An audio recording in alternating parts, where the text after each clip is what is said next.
This podcast is brought to you from Grantwood AEA, an educational service agency that supports school districts in eastern Iowa with a focus on equity, excellence, and efficiency in education for all children. Welcome to episode 49 of the EdTech Takeout, the podcast that serves up bite-sized technology tips for teachers. My name's Jonathan Wiley, and I'm joined by two of my favourite people today. Let's start with my second favourite person. Mindy Carney, how are you doing? I don't know that you should ever say, like, this is my second favourite person. That's not how this works. You don't think so? You're not feeling the love? I don't feel the love very often. But that was my more fuzzy. Yeah. Oh, well, like, because you're I get to first. number one. Yeah, if I'm second, then you're first. So you're hearing Lynn Kleinmeyer, who's also joining us today. So welcome, Lynn. We're happy to have you back. Well, thanks for having me back. Yeah, you bet. It's great to have you on the podcast.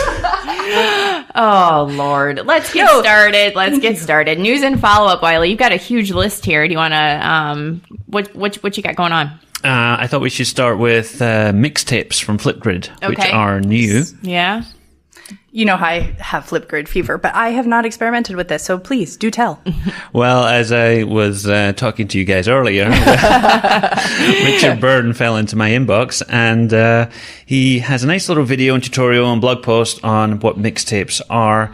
And mixtapes are the ability for you to take select videos from other grids and put them into almost like a playlist of your greatest hits. Yeah. It's kind of like a highlight reel. Yeah, like a highlight reel. Awesome. Yeah. Good. Yeah. That's exactly what it's like. Yeah. So maybe, I don't know, at the end of the quarter, you've been working on this one unit and you want to pull in some of the best reflections from all the kids. You could maybe have one from each kid from different grids and pull them all together and make a little highlight reel. You can share that like you can with other grids. You can password protect them and put those out there. So mixtapes from Flipgrid. Flipgrid, always on the move. Mm-hmm. I mean, always changing. Always new things. Yeah, always shaking it up. Yep. All right. Well, your list continues. My list continues. Thank you to Heather Callahan. Our list continues. She's the best. She is very good, isn't she? Yeah, I love her. Long-time listener, friend of the show. She pointed us in the direction of Common Sense Media, who have added a couple of new lessons to their digital citizenship curriculum. And those are in the area of media balance and well-being for 3rd through 5th graders, and about making healthy choices in terms of the media you are using, screen time, and all that good stuff. Yeah. You know, I think this is a really good tie-in because we always talk about digital citizenship kind of being addressed by all teachers and all subjects. And sometimes that can be a struggle for different teachers, I think. And I always think about phys ed teachers, like, well, how in the world will they address those kinds of things? And I really think that something like this would be a good place for them to kind of talk about finding that balance and having social and emotional wellness. And I think it might be a place for phys ed teachers to begin. What do you think? I think so. Yep. Mm-hmm. I think it's an important conversation for all of us to have. Right? I mean, obviously with the new iOS 12, that's a whole screen time awareness and just helping it be part of the conversation. Yeah. Have you updated to the new screen time? I think. Yep. Yes. Yep. So I pick up my phone on average 189 times a day. I have not looked at my stats because, quite frankly, I'm a little afraid to. Yeah. I am a little scared to look. Maybe I will look while Mindy tells us about another Apple thing here. Mojave? Yeah. All right. So Mac OS just updated to Mojave, and I did this yesterday. And it took me for what seemed like forever. So it was kind of a joke in the office. I kept calling it Mojave. I know I was very worried I was going to call it Mojave on the podcast. So I'm just going to own it and call it that. So what I'm still trying to kind of take a look at it, but I went into dark view. I think it's called dark view. And so I haven't noticed a huge difference except that my bar along the top is dark, and my folders have like dark shadows on them, which I kind of like. But there are a couple new things. I think Wiley's going to talk about one of them later, but there's this thing called stacks. Have you looked at this, Wiley? Yes, I like stacks. Yeah, so you can stack. It's kind of like a folder, right? Yep. I mean, it's just like a replacement of a folder of sorts, so you can stack different things on top, and then you can click on it, and it'll like open it up so you can see all of your, like a pile of papers, like you just spread them out. I like it because mostly my desktop is comprised of screenshots. Yes. And then you hit stacks, and then all the screenshots go into one little pile by themselves. Yeah, right. So kind of cleans up your mess. Yeah, so maybe we'll keep you updated as I continue to use it. But those are the only things I've really looked at so far, minus the thing you're sharing later. So Real-time follow-up. My phone says 52 times per day is my average. Are you serious? And mine was 56. Oh, because I was totally looking up as you guys were talking. Yeah, but what I would say is that I get an average of 183 notifications a day. So I'm wondering if that's the reason. I don't know. It's kind of interesting to know where you're at and what you're doing. But I was really impressed with like my amount of hours that I'm spending is not as much as I would have thought. But the amount of time I pick up my phone. But if you think about, I also use the clock on my phone. Yeah. Once every time I pick up my phone. Anyway, let's continue. Super intriguing. Yeah. Sticking with the Apple theme then, because I have a few of those today. Okay. Apple have officially released the Everyone Can Create curriculum, which is now available on Apple Books. It was available in preview before, I think, kind of like a beta release sort of thing, but there's 4 books on here that are available for our teachers to take a look at, and Everyone Can Create teaches students to develop and communicate ideas through drawing, music, video, and photos on an iPad. And there's a teacher guide with over 300 lessons for just creating media-rich things with an iPad, with an Apple Pencil, and things like that. There's an example they have on their website here. For example, a math teacher can guide students to use the iPad camera and burst mode to capture the arc of a basketball being tossed through the hoop and measure its parabola. I would never have thought of doing things like that before, but that's kind of that's super interesting, isn't it? We have to look at that a little bit. So there's 4 of these, and there's a teacher guide as well, available for free, all on that theme of creativity. And we like that 4C stuff here. Yes, we do. Yeah, absolutely. So there's one more Apple thing on here. Did you want to do that? I was going to talk about Gmail, but if you're doing the Apple theme. There is one more Apple thing on there, and kind of related to our show, actually, because Apple Podcasts app now supports chapters. I don't know if you're familiar with this or not, Mindy, but some podcasts have chapters where you can skip to different sections of a podcast. Yep. And so if, for instance, you're listening right now and thinking, wow, I wish these guys would get to the point. Kidding. I would like the main course now, please. We need to hear more from Lynn. Then you could skip this chapter and you could go on to the next part, which will be, Yeah, so if you only have like 15 minutes, you can look at podcasts and be like, I'm just going to take this chunk today. Yeah, other podcast apps do that. Pocket Cast and Castro and Overcast, all those types of things will let you skip chapters. So not all podcasts put chapters in there, but I am going to make sure we have chapters in from now on for that's awesome for those people. Yeah, so, good job, you. There you go. Yeah. Okay, so I'm going to hop to this because I'm super excited that I finally got this in my Gmail yesterday. It's Smart Compose. So I really like the Smart Replies because I use those like a boss. But so Smart Compose in Gmail now, as you're typing or composing a message, it will try and finish the sentence for you. And it's pretty impressive, I would say. I'm like, oh, geez, how do they even know? That's crazy. So what I think is interesting is that for you to pop in that Smart Compose message, you have to hit tab. Right. And that's one of the big struggles that I had because when it first showed up and I was looking at this and I was just so fascinated, but I didn't realize that I had to keep hitting tab and I just kept typing. I'm like, yes, I will follow along. Thank you. It was almost like this typing app. And I'm like, oh yes, this is the word I want. Quick Thank you. Fox jumped over the lazy dog. Yes, exactly. And so like it just that getting used to that part of the workflow is that, you can hit tab now and just overriding habits. Yeah. My finger wants to hit enter, but it just right. takes a new line, and then the whole sentence is predicting for me disappears, and I think, oh, that like, was no, the wrong but that thing was to beautifully do. written. I want that. I want it back. Yeah, so it's an interesting way that AI is kind of getting into our lives and heads, and our heads too. For sure. Like, I know what you're going to say before you do. Let me lay it out there. I'm even more eloquent than you are. Yeah, right. Which I love. It's embarrassing. Yeah, no, I really like it. I'm all over it. Takes our smart replies to the next level. The next level, absolutely.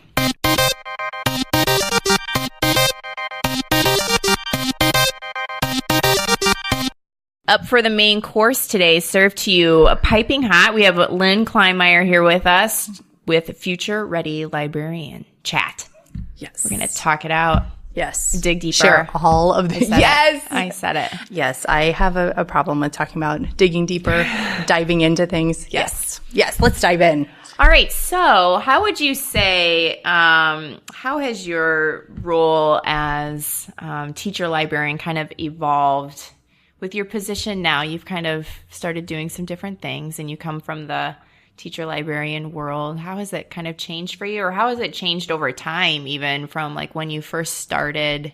We've seen a lot of different stuff out of teacher librarians now. So how has that changed? What do you see the future, things like that? Well, I think the role of teacher librarian, the profession itself, teacher librarians have always been about access and equity and helping empower readers and supporting their school communities and aligning to curriculum. And all of those things are still present. But I definitely think that there has been a shift and a change within, I would say, even the last 5 years exponentially, right. As you begin to shift to a digital learning environment, your teacher librarians are a huge value add. They're an asset. They are a thought partner. And when you think about all of the training and the skills that teacher librarians have always had, they really can be leveraged in a very powerful and meaningful way as schools have evolved. The role has evolved, and continuing to keep up with that, it makes me excited for all of the things that teacher librarians can do for their school communities.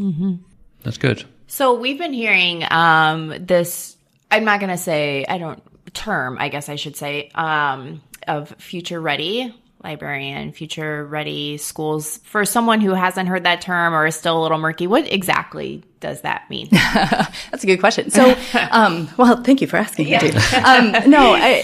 They're even amongst different educational groups, there is a divide. When you say future ready and you have it lowercase, that's a term that's thrown around a lot. That idea of continuing to move forward and innovate and have that evolution of education to help our kids be successful outside of their K-12 experience. But when you say future ready, capitalized, and aligning with that future ready schools nationwide initiative, it's really truly about thinking about all of the components that go into creating a digital learning environment and working towards personalized student learning in that evolution. It's the actionable step. That future ready lowercase is kind of that ideal state of, okay, this is what we want for our students' future. Right. Versus the capital, it's the idea of here's all the things that we need to keep in mind and focus on in order to make that happen, to actually get to that ideal state. So with, in the show notes, we have links to the Future Ready Librarians page as well as the Future Ready Schools page, just so that if you're not familiar with those terms or with that movement, you can definitely click in and learn a little bit more.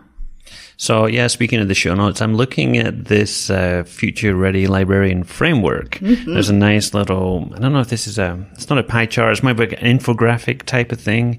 Can you talk to us more about what that is, or the components that make up Future Ready Librarians?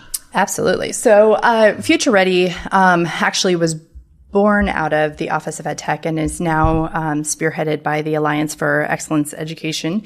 And basically, they had looked at all the different components of successful schools who were moving and making some serious gains in terms of supporting digital learning environments and working towards that personalized student learning. And so what they did is they talked to a bunch of different schools and they broke it down into these different wedges, these components. And so as you look at the Future Ready framework, you will see that there's these different components. There's actually 8 different wedges, and these are aligned across disciplines, across roles. And so there is a Future Ready framework for schools, for principals, for teacher librarians, for coaches, for IT, and they are all bringing together a common conversation. Now, what's different is you'll notice along the edge of the wedge, all of these different roles have this united conversation, but that edge, the language there is talking about specifically what each role can do to move that conversation forward. So, for example, if you look at curriculum, instruction, and assessment, along the edge of that component, there's curates digital resources and tools, empowers students as creators, and builds instructional partnerships. Those are the specific actions and steps that teachers can do, teacher librarians can do, to contribute to the conversation. This particular framework that you're looking at that was linked in actually is an updated version. This is Future Ready Librarians 2.0. And so there were some changes. Right before ISTE, there was this announcement that they had made just subtle changes. One of the pieces of the Future Ready Librarian framework that they were hearing a lot of feedback on was that literacy was missing. And obviously, that is a huge piece of what teacher librarians do. Yeah. And of course, that conversation of literacy being redefined. It's not just about print literacy. It's digital literacy, media literacy. It's all of information literacy. All of that is a huge piece of what teacher librarians can add. But the other subtle difference is the center now says learner-centered, because there's that shift of understanding that we're talking all learners, not just students. We're talking about the adults in the building as well, and how teacher librarians can help support them as they are learning and bettering their practice. There's a lot of different guiding frameworks. You have AASL, which is the American Association of School Librarians. You have ISTE. You have all of these different frameworks. And the piece that I think as a librarian myself that I really valued about the Future Ready librarian movement is that it's simple in the fact that it's kind of condensed, and you can kind of look at and evaluate, am I doing all of these pieces of the puzzle? And the reality is we should be thinking about these, but there's parts where you focus a little bit more heavily at times.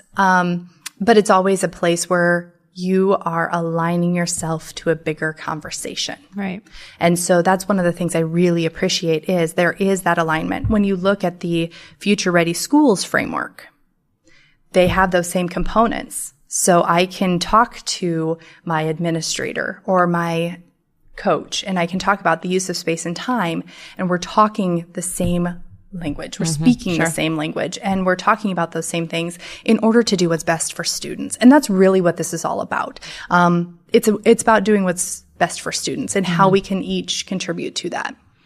So, imagining I'm a teacher librarian and I'm kind of looking at this, what kind of support is being offered here at Grantwood AEA, or what kind of support is out there for teacher librarians that are starting to kind of have these conversations or learning more about this? I mean, where can they go? What can they do? Well, in general, the Future Ready Librarian page has a wealth of resources. Okay. In fact, one of my favorite recent ones that just came out of the most recent Future Ready Institute in Chicago is a Padlet, where it talks about each of these different components and looking at, for example, building instructional partnerships. Okay, what does that look like in action? How do I make it happen? Right. I know I have a value add, and I know that I can help my colleagues, and that I can be there as a support for them, but how do I make it happen? And so when you look at that Padlet, people were contributing all sorts of ideas of how they go about that. There's no one right way to go about it, but it's finding what works for you, what works for your school community in order to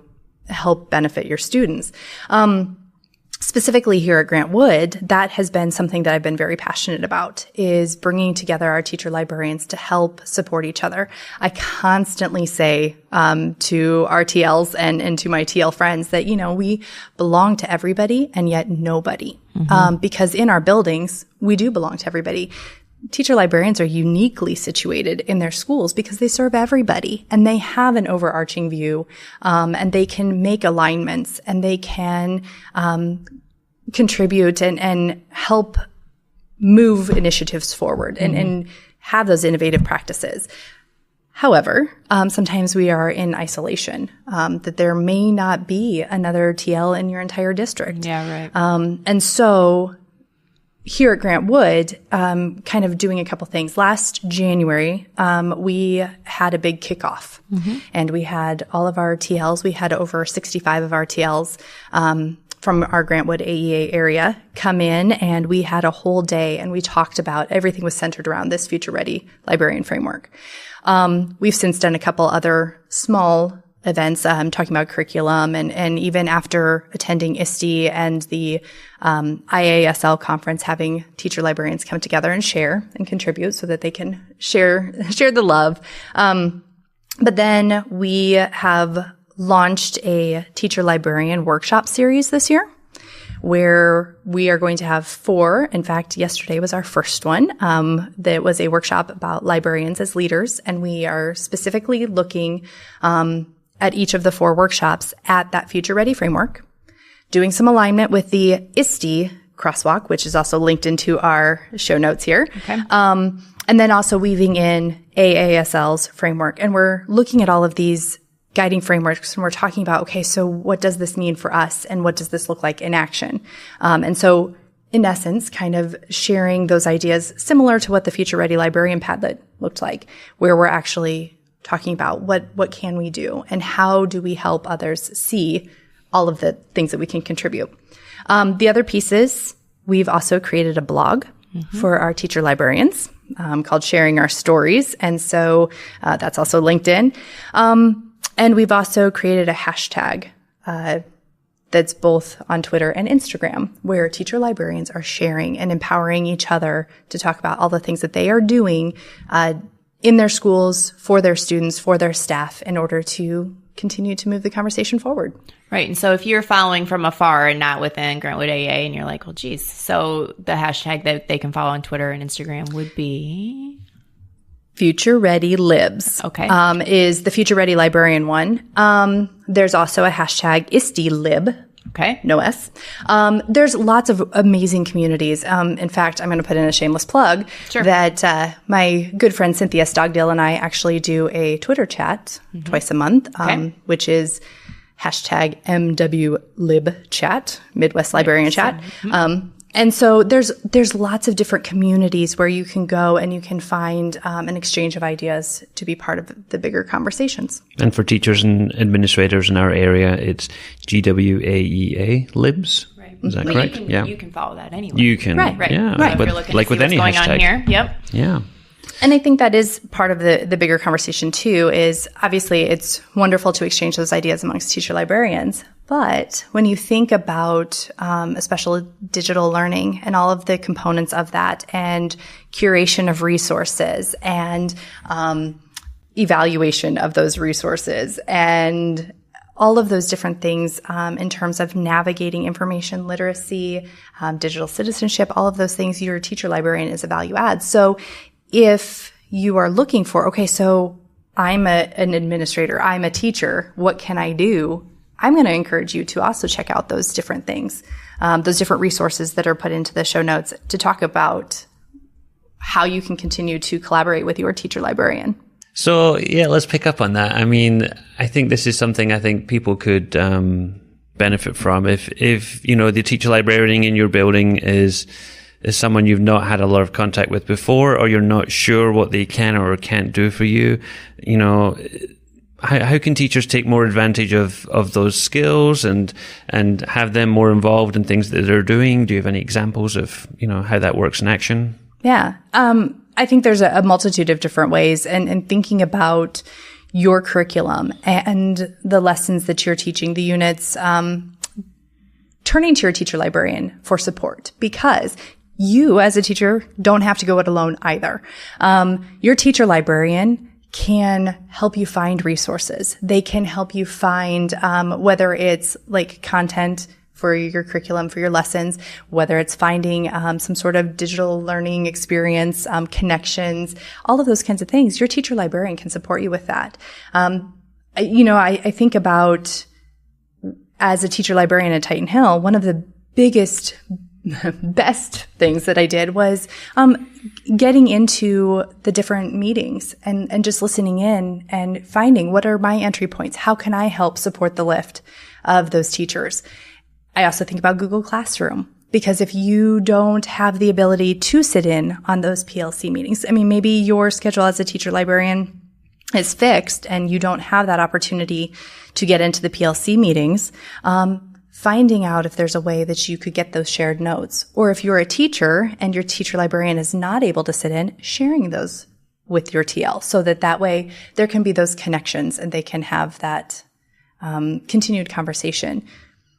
Yeah, and I see that at Grantwood as well, that the more we involve different people and have different perspectives in the room, the more you learn from things like that. I see that with our blended learning team. We've got like content people in there, we've got digital learning people in there, we've got school improvement people in there, and they all come with like a different lens and a different way to approach that sort of thing. So I could definitely see the value that teacher librarians could bring for things like that too. Yeah, linking arms, making the world a better place. Oh, it's like a big cold advert. Yes. Well, because, I'm a kumbaya kind of girl, and group hug. Oh, hugs, Mindy. No hugs. No hugs. Thanks. I thought of you last night. This is, going to air later, but so the Cubs lost last night. Did you watch the Cubs game? I did not watch the Cubs game. Anyway, so Javier Baez was heading from second to third base and was trying to avoid a tag, and he ended up hugging the third baseman, so he couldn't make a throw. And I thought that's like me and Lynn. Yes. Or Lynn and I should say. Just avoiding hugs and it's gross. Sneak attack. Anyway, I digress. Yeah, thanks for that amazing conversation, Lynn. Anyway. Yes. I know. We were talking to Lynn earlier, and she felt like, she said, "You're going to have to rein me in on this stuff because I could just talk about this forever." I could, because obviously it's something that I feel very passionate about. And really, as you look at how you want to continue to change the face of education and do what's best for kids, I think your teacher librarian is a huge piece of that puzzle.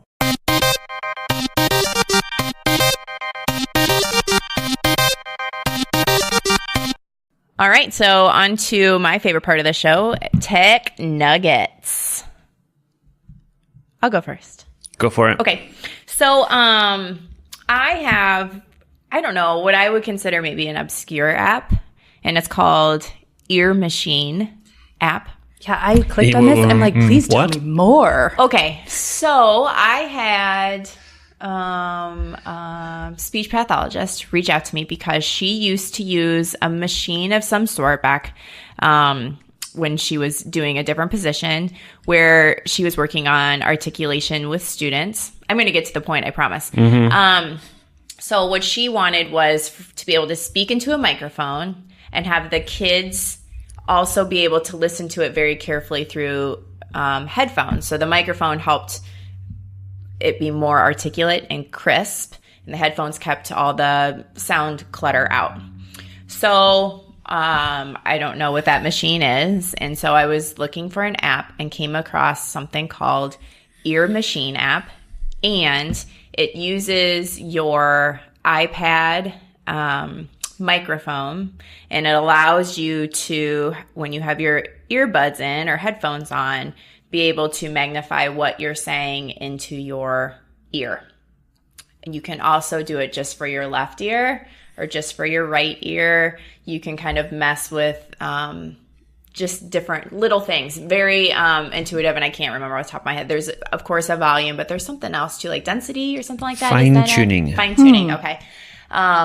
So you can do some of those things as well, and it's really great for her. I think it's going to work really well, but it also reminded me of those PVC phones that I see lots of kids using where they're reading to self. And so this is a free app. It might be something like older students that don't want to hold a PVC phone up to their ear anymore. Who doesn't want to do that? Maybe like a sixth grader. Yeah. But still needs to be able to hear what they're saying. And I think it works really well with those kids that really need to concentrate on dictation and things like that. But I thought this might be something that an older student could use, or youngers too, instead of holding that PVC phone up. It's free. It's the Ear Machine app. It's available for iOS only, I think. Mm-hmm. So I looked to see if I could find it anywhere else, and it looks to me like it's just an iOS app. But so I don't know. It's like I said, kind of obscure, but it's kind of an interesting little app to play with. Even it's kind of. So there you go. Cool. Okay. I'm going to circle us back round to, what did you call it? Mac OS? Mojave. And I know this is turning into somewhat of an Apple-centric podcast today, isn't it? But I'm going to pick out my favorite feature from the new Mac OS update, which is the new screenshot / screencasting options in the Mac. And so you're probably familiar with those as a Command-Shift-4 to drag and select a keyboard, and there's Command-Shift-3 is like a full screen one, and then there's other modifiers. You can add in the spacebar and different things to copy it to different places. So the new one that you need to know, and probably the only one you need to know now, is Command-Shift-5. And as soon as you do that, it pops up like a little grab screen on your computer where you can move to a different place and resize accordingly. And there are buttons here where you can just tap to capture the entire screen. You can capture just the selected window. You can capture the selected portion. You can record your entire screen. You can record the selected portion. So, things where you would not have to jump to QuickTime before to do like file new screencast or something like that. So that's in there. You can choose where these screenshots are going to save, which is nice. So normally they would just save straight to the desktop, but you can actually create a folder somewhere, call it screenshots, and choose everything to drop into that folder, so you don't have to mess with stacks and all that other stuff. So I have a question for you that I don't know that you know the answer to, and I know that you love it when I start it that way. But so in the past, I've done some screen recording with my iPad through QuickTime by plugging in and choosing whichever one. I think it's movie recording, maybe, whatever. I think so, yeah. So does that play into this? Because I've tried recently to try and plug in, and it said your software needs to be updated to do this. And so I haven't played with it, but I'm wondering if you know. I have not tried that yet. Okay, let's try it sometime, like after the podcast, and get back to people, because I'm just interested to see if that still works. I know that your iPad now has the ability to record the screen. So, and that would be my go-to, Yeah, so I'm just wondering if that's still a possibility or not. That's good to know. Yeah. You can also do other things like you normally do, like choose microphone. There's a timer on here, so you can have like a 5-second countdown or a 10-second countdown. You can show your mouse clicks, and so Command-Shift-5. So Apple, what I would like though is the ability to create a GIF. Because you can't create a GIF with it, right? No, but what you can do is after you take a screenshot, you can annotate it. Oh. Which is nice. So after you take your screenshot of whatever it is you're doing, you can have some annotation tools on top of that too. Okay. So it's nice. Oh. Ooh. Click, click. Yeah, the little thumbnail goes to the bottom corner like it does on your iPad or iPhone when you tap on it and it pops up, and then you've got all your annotation tools. So there you go. Nice. Good one. All right. So I feel like my tech nugget today is going to win the internet. Oh, wow. Yes. Yeah, but I would have to agree. Yeah. So I'm going to give credit to Stacey Beamer. And I'm going to give credit to Heather Callahan. Because apparently Heather shared it with Stacey. Okay. Yeah. So it's something called Toy Theater, and I don't know why it's called that. But when you go to toytheater.com, there are a ton of virtual manipulatives. And I used to recommend the National Library of Virtual Manipulatives to people, and I used it a ton in my classroom. But that thing needs an update. So if anybody's listening, get on it. Anyway, this takes care of it. I mean, you can toss that website out the door and use this one because it's got a geoboard in it. It has fraction strips. It's got like a little spinner. It has dice. It has abacuses. And abacus. And just an abacus. Yeah, let's just go with that. Just has one. Has one. There are tangrams. Number charts. There's tangrams. There is the ability just to create a graph, just open graph paper that kids can fill in. It has everything you could possibly want all in one place. Works on the iPad too, works just as well, if not better, because you can color in some graphing things with your finger. There's a clock. I mean, you never get like a digital clock that you can play with. I love that. So I would definitely take a little web clip of it, put it on your iPad, and have all of those options there if you're an iPad user. If not, just bookmark it and let your kids go there and take a look at it. So what I would say is that what I wish it had is some sort of sharing option. So I would just suggest some sort of screenshot or something like that and have kids share it into Google Classroom or Seesaw, whatever it is that you're using. But you have to go and take a look. Your kids are going to love it. It's amazing. It is. Yeah, I mean, I'll preface what I'm about to say with a short disclaimer in as far as I don't think that virtual manipulatives should replace real manipulatives, physical manipulatives. I thought you were going to stick up for the National Library of No.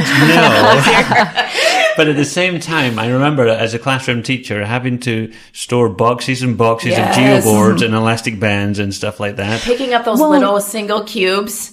Tandem sets that have like one piece missing. Yes, right. But, I think that idea of circling back to the use of space and time, thinking about how you can then share this with your parents so that the kids can continue that exploration and learning at home. Yeah. It's huge. Well, doesn't it just give kids the option? Like, there are some kids that I know love to use those hands-on, and those are great, but there are some kids that might prefer to do it a different way, and this gives them the ability to have multiple ways of solving problems. And great for interactive whiteboards as well. Yes, absolutely. Whether that be students using them in small groups or teachers instructing small groups or however you want to swing that. Right, yeah. So I will say, too, that once we started talking about this, Jonathan and I started talking about an oldie but a goodie that him and I both use. Oh, we did. And he's like, you should really mention that. So back in the day when we were in the classroom, we used a website called Create a Graph.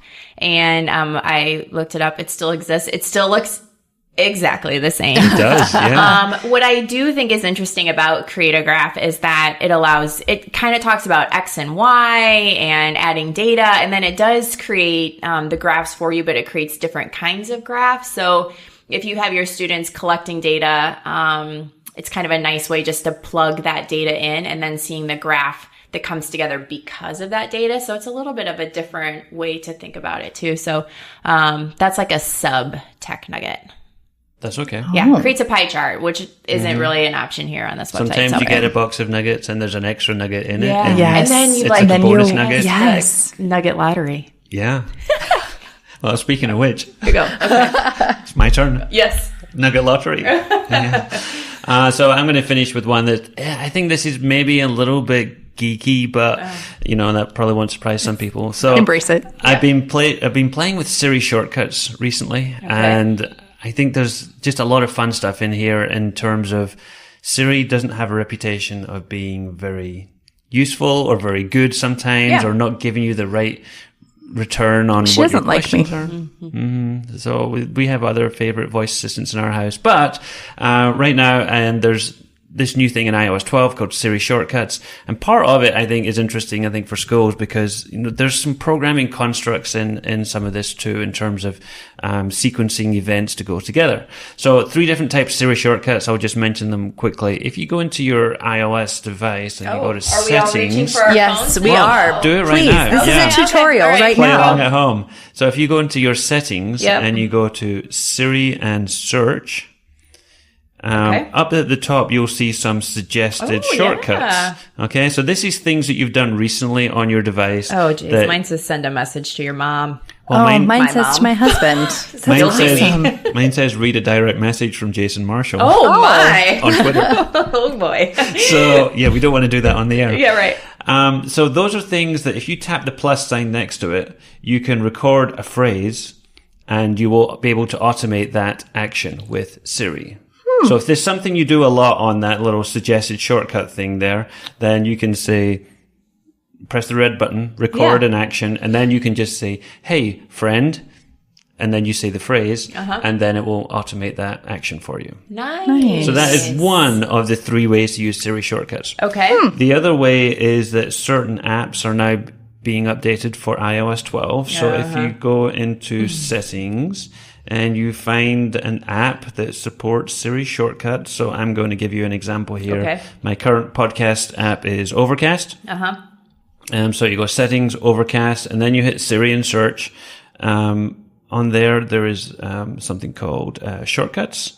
And you tap that. Oh, yeah. Okay. And in there, it's got a whole bunch of different shortcuts that you can record. So I can record phrases for things like next podcast, skip chapter, next chapter, turn on voice boost. This is super helpful with these chapters. Yeah, I can say, hey, friend, play the EdTech Takeout. And I can record a Siri shortcut for that. And it will open the app and play that specific podcast. And very self-promotional. Yeah. Well, I had to give an example. thought it was the best example I could think of. That's funny. So, and then the third way, and this is where it gets into the weeds a little bit. Okay. And there is a Shortcuts app in the App Store for iOS 12. And in here, there's two things. So one is a gallery of shortcuts where you can find a whole bunch of automated things that people have put together, or that Apple people have put together.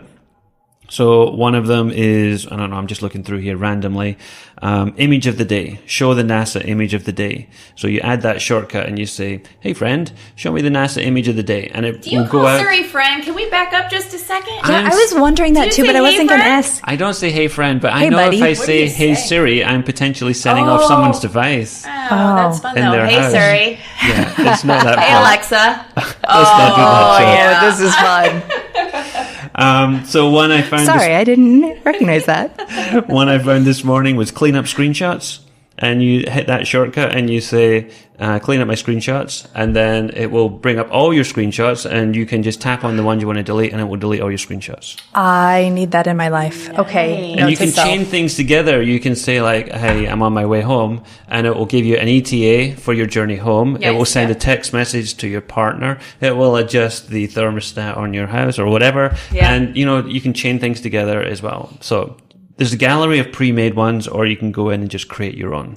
The one that I'm looking for, if anybody wants to share one with me. Okay, we've got a challenge coming, friends. A takeout challenge is I want a Siri shortcut to download video from Safari to the camera roll. Because I think that'd be amazing for like, green screen backgrounds. You go to Pixabay on your iPad, you find a video you want, you hit the Siri shortcut, download it, and it sends it into the camera roll on your device. I'm not going to be able to do that for you, but maybe somebody out there can. Maybe somebody can. Somebody has and to then write somebody that, can show right? me how to use that. You have to write it. Somebody has to write like a script for that Correct. or code or something. Yes. But the script blocks are in here. It's kind of like block coding. You pull things down. There's one already called Save to Camera Roll. So you got in there. And then did you go and try? Have you tried this? Yes, I've tried. But, I need some help. You need some help. You see his little boy face. Oh my gosh. That is the best moment that I'm going to hold on to forever. I'm glad you didn't GIF it. Yeah. Okay. So that's it. Siri shortcuts. Go take a look if you are an iOS person. Okay. That's it. I think that should be it. That's it. Yeah. That's amazing. Yeah, okay. Lynn, remind us where people can find you online. Oh boy, here we go. Once again, I just put it into the show notes. TH Librarians on Twitter. Mindy, where can people find you on Twitter? At Team Carney. Mm-hmm. That's me. What about you, Wiley? I feel like this Jonathan. is hot potato. I am at Jonathan Wiley on Twitter. Our team account is DLGWAEA, and our hashtag for the show is EdTechTakeout. If you want, you can email us podcast@gwaea.org. So, until next time. This has been the EdTech Takeout. We hope it hit the spot. For more information on today's episode, please visit dlgwaea.org/podcast.